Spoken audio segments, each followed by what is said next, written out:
नमस्कार। एक बार फिर से मैं आप सभी के सामने उपस्थित हूँ बेहद महत्वपूर्ण टॉपिक के साथ। और यहाँ पर जो खुफिया एजेंसी है उन्होंने भारत को चेताया है कि आप अपने जो बॉर्डर इलाके हैं इनका खासा ध्यान रखें। और स्पेशली मणिपुर मुद्दे पर यहाँ पे कहा गया है कि चाइना जो है वो मणिपुर को कंट्रोल कर रहा है, चाइना का हस्तक्षेप है मणिपुर में। और भारत सरकार को ये समझना चाहिए, भारत सरकार को अपने बॉर्डर्स को देखना चाहिए और वहां पे क्या आवाजाही, क्या एक्टिविटीज चल रही है उस पर तगड़ी नजर रखनी चाहिए। क्योंकि पूरी तरीके से हमें देखने को मिल रहा है कि मणिपुर में चाइनीज इन्फ्लुएंस बढ़ रहा है और चाइना इसका फायदा भारत के खिलाफ उठा रहा है। तो चलिए इसी मुद्दे पर करने वाले हम डिटेल एनालिसिस। मेरा नाम है प्राची मिश्रा और संस्कृति आईएएस के इस प्लेटफॉर्म पर आप सभी का बहुत बहुत स्वागत है। तो देख लेते हैं क्यों आखिर जो चाइना है वो मणिपुर को अपने निशाने पर रख रहा है। म्यांमार अरकाना आर्मी, सभी को पता है म्यांमार की जो अरकाना आर्मी है उसने 2% कुछ क्षेत्र था म्यांमार पर जिस पर अपना कब्जा जमा लिया है। और उसमें सहायता कौन कर रहा है? चीन सहायता कर रहा है उन आर्मी की भी और म्यांमार की। यानी कि वो दोनों साइड से दोनों की हेल्प कर रहा है कि आपस में लड़ो लेकिन उससे मेरा प्रॉफिट होना चाहिए। तो इसी पर हम बात करेंगे कि कैसे ये म्यांमार से उड़ता हुआ मुद्दा आया है मणिपुर पर। चलो अब आ जाते हैं। भारत में चीन का दोहरा खेल भारत को घेरने के लिए बनाया है स्ट्रिंग ऑफ पर्ल्स प्लान। और ये जो स्ट्रिंग ऑफ पर्ल्स प्लान क्या है इसके बारे में भी हम समझेंगे और इसको समझेंगे। देखो, म्यांमार बीते समय से गृह युद्ध में है, काफी टाइम से गृह युद्ध में है। जंग का मैदान में म्यांमार में एक और अरकाना आर्मी है, दूसरे ओर विद्रोही गुट भी शामिल हैं और फिर उसके बाद आ जाती है यहाँ का जुंटा शासन। यानी कि तीन आपको देखने को मिलेंगे संगठन। एक तो यहाँ पे अरकाना आर्मी, दूसरा विद्रोही ग्रुप जो है और तीसरा यहाँ पर जुंटा शासन हो जाता है। म्यांमार में चल रही अराजकता का असर चीन, बांग्लादेश, भारत और जैसे पड़ोसी जो देश हैं इन पर देखने को ज्यादा मिल रहा है कि ये सब आपस में तो लड़ ही रहे हैं। सेना आपस में लड़ रही है, अरकाना आर्मी है, फिर विद्रोही ग्रुप भी हैं, फिर एक साइड आपकी जो जुंटा शासन है वो आ जाता है। तो ये तो आपस में बिजी है, लेकिन इसी का जो असर है वो गलत पड़ रहा है हम पर, चाइना पर, बांग्लादेश पर, भारत पर और इसके जैसे जो पड़ोसी देश हो जाते हैं। लेकिन चाइना क्या कर रहा है? अब इस मौके का फायदा उठाना चाह रहा है। कैसे उठा रहा है चलो ये समझ लेते हैं।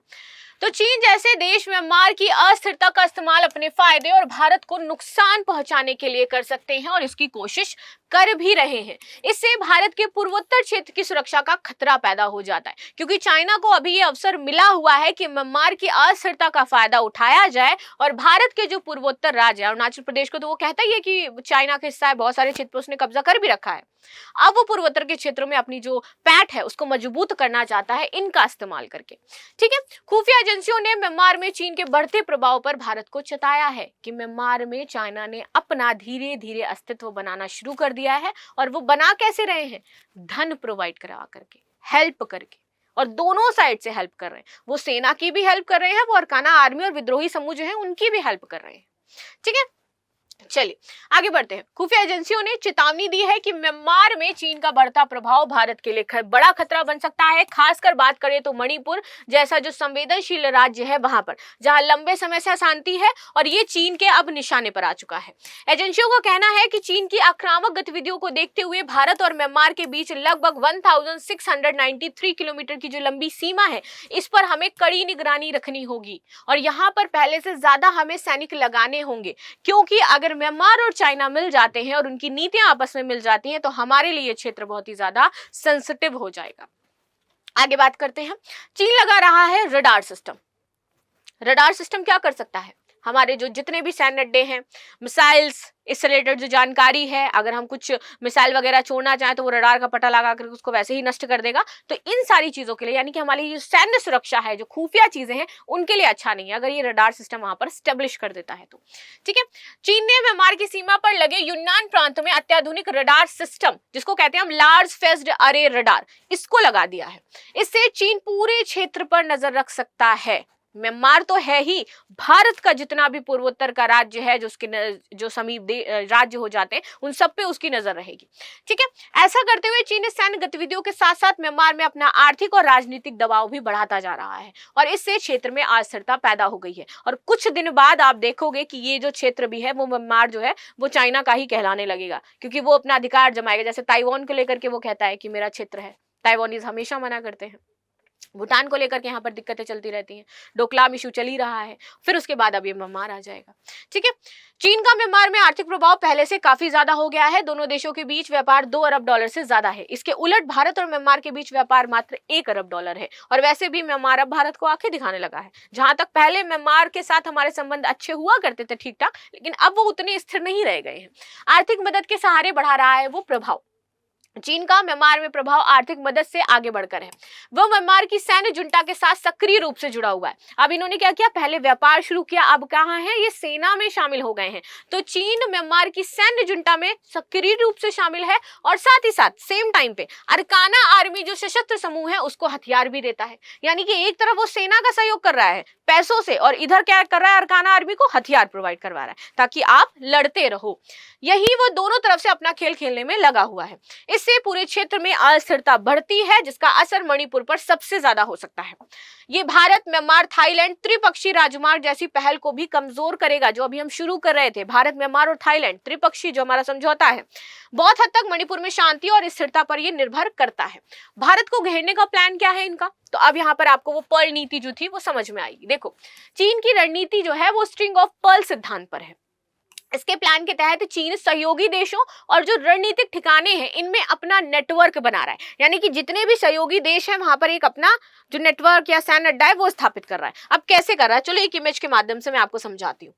देयर इज इमेज, यहाँ पर आपको समझ आएगा कि वो हर जगह अपना एक अड्डा बना रहा है। इधर ये आ गया आपका केन्या, इधर देखो पाकिस्तान में इसने अपना बना रखा है ग्वादर, जिसकी हम बात करते हैं।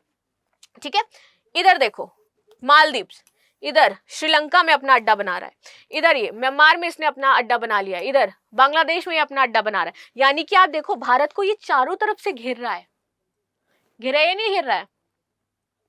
तो अब हमें क्या करना है, इसके लिए हमें कैसे स्ट्रेटेजी अपनानी है, तो ये इंपॉर्टेंट हो जाता है। तो यहाँ पर ग्वादर पोर्ट को टैकल करने के लिए हम क्या बना रहे हैं, ईरान के साथ मिलकर के चाबार पोर्ट बना रहे हैं। यानी कि हम टैकल करने का प्रयास कर रहे हैं धीरे धीरे। तो अगर ये इस स्ट्रिंग ऑफ पर्ल्स के थ्रू हमें चारों तरफ से घेर लेता है, देखो हर जगह ये अपने अड्डे बनाने शुरू कर दिए इन्होंने, इवन बना दिए, स्थापित कर दिए। हम ये चारों तरफ से हमें घेर रहा है। हमारे समुद्री मार्ग पर ये अगर अपना अधिकार कर लेगा तो ना चाहते हुए भी हमें चाइना के साथ समझौता करना पड़ेगा व्यापार के लिए। और अगर हमने ऐसा किया तो ये हमारी सुरक्षा के लिए खतरनाक है, हमारी आर्थिक स्थिति के लिए खतरनाक हो जाएगा, और हमें ना चाहते हुए भी चाइना से झुकना पड़ेगा इन फ्यूचर। तो इसीलिए हम क्या कहते हैं, भैया हमें चाबार पोर्ट का निर्माण करना है। अब चाबार पोर्ट में दिक्कतें कहां पे आ गई हैं, ईरान सपोर्ट नहीं कर रहा है अमेरिका का, अमेरिका ईरान से अपना जो पैसा है वो वापस मांगना चाह रही है, तो वहां पर दिक्कतें क्रिएट हो रही हैं। तो इस तरीके से हम कहीं ना कहीं चीजों से जरूर उलझ रहे हैं, लेकिन भारत को चाहिए अभी एक बहुत ही स्ट्रांग रणनीति की, डट करके खड़े रहने की, ताकि इन सारी सिचुएशन से हम बहुत जल्दी उबर करके आ सके। तो इसीलिए हम क्या करें, रुख करें अन्य देशों की तरफ। ईयू के साथ हमने समझौता क्यों किया, इसीलिए किया हिंद महासागर को लेकर के। वहां पर था यूरोपियन यूनियन के साथ जो हाल ही में समझौता किया जा रहा है, और यूरोपियन यूनियन ने कहा कि हिंद महासागर वैश्विक केंद्र है, विश्व का सबसे महत्वपूर्ण बिंदु है, और इसकी रक्षा हमें करनी चाहिए क्योंकि चाइना अपना वर्चस्व बढ़ा रहा है। तो इसलिए हम देशों के साथ मिल करके हिंद महासागर क्षेत्र को क्या करना चाहते हैं, सुरक्षित करना चाहते हैं। अब समझ में आया। चलो, इन गतिविधियों से चीन को मलक्का जल डमरू में बचते हुए हिंद महासागर तक पहुंचने का वैकल्पिक रास्ता मिल जाता है, और इसीलिए ये सारे काम कर रहा है। म्यांमार पर चीन का प्रभाव बढ़ने का मतलब भारत का असर कम हो जाना है। इससे भारत की जो एक्ट ईस्ट नीति है वो भी बेअसर हो जाएगी। खुफिया एजेंसियों को कहना है कि चीन के म्यांमार में प्रभाव का असर मणिपुर में साफ दिखाई दे रहा है। अब UWSA म्यांमार स्थित समूह के भारतीय उग्रवादी समूहों के साथ पुराने संबंध रहे हैं। चीन के बढ़ते प्रभाव से सीमा पार हथियार और लड़ाकों की आवाजाही अब बढ़ेगी। शीर्ष खुफिया अधिकारियों का मानना है कि भारत को म्यांमार में अपने हितों का ध्यान रखना बहुत ज्यादा जरूरी है और म्यांमार के साथ अपने संबंधों को मजबूत बनाना चाहिए। भारत पर क्या प्रभाव पड़ेगा अब इसका, देखो सामरिक प्रभाव पड़ेगा। मोतियों की माला से चीन भारत को घेर लेगा। चीन जिसके पास हिंद महासागर में कोई रास्ता नहीं है, भारत पर हावी हो जाएगा। क्यों? क्योंकि अल्टरनेट रास्ता बना रहा है ना वो मलक्का जल डमरू से। हिंद महासागर में भारत को जो सामरिक ताकत आज है वो कम हो जाएगी, और देश आज भारत को, चीन को जवाब अपने साझेदार मानते हैं वो चीन की गोद में जाकर के बैठ जाएंगे। तो अभी तक जितने भी देश भारत के हित में थे, भारत के साथ खड़े थे, वो क्या होगा, कल चाइना के साथ खड़े हो जाएंगे जाकर के। आगे आते हैं आर्थिक प्रभाव। भारतीय संसाधनों की रक्षा सुरक्षा को मोड़ दिया जाएगा। उससे हमारी जो आर्थिक चीजें, अर्थव्यवस्था है, उस पर यहाँ पर खतरा पैदा होगा। समुद्री सुरक्षा, पनडुब्बियों, विध्वंसक जहाजों, पोतों के के साथ आप देखोगे कि अधिक क्षमता अगर वो विकसित कर लेगा तो हमारी जो क्षमताएं हैं वो कहीं उसके सामने नहीं टिक पाएंगी, इसलिए समुद्री सुरक्षा बहुत ही ज्यादा महत्वपूर्ण हो जाती है। सो ये था टॉपिक जो हमने डिस्कस किया। बाकी आपकी क्या राय हो जाती है इसको लेकर के जरूर बताइएगा। मिलते हैं नेक्स्ट क्लास में, तब तक के लिए धन्यवाद। लाइक शेयर सब्सक्राइब करना बिल्कुल भी ना भूले and thank you so much.